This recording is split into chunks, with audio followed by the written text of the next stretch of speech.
9/11 had a particularly awful impact on a small Wisconsin community.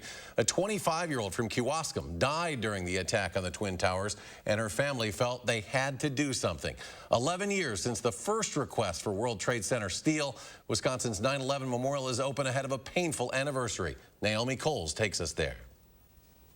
Every single point in here points to something else. Symbols guiding people who visit Kewaskum to both remember and to learn. This piece was granted to us by the New York Port Authority.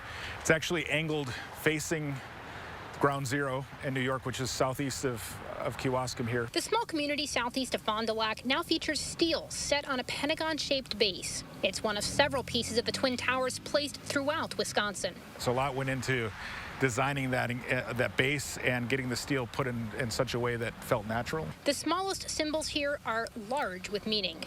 That oak tree is 754 inches to the center of the memorial, which is the same distance in inches from Kewaskum, from this memorial to Ground Zero. And this tree started from the seeds of another. So on September 11th in the World Trade Center Plaza, they found one badly mangled but still alive tree that was left in the plaza.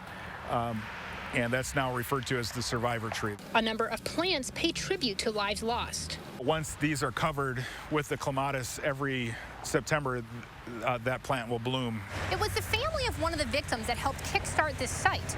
25-year-old Andrea Haberman, a Kewaskum High School graduate, is one of 18 victims listed with ties to Wisconsin. There's lots of emotions that come back, certainly. U.S. Army veteran and Washington County Executive Josh Schulman is the site's largest donor.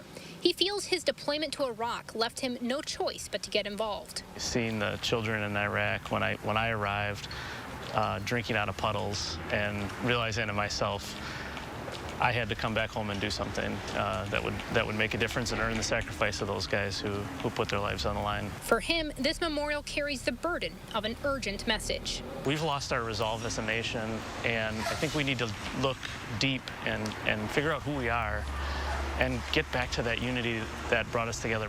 In Kewaskum for News 3 Now, I'm Naomi Coles. And join Naomi on For the Record this Sunday for a special on-the-road edition for a complete tour of the memorial.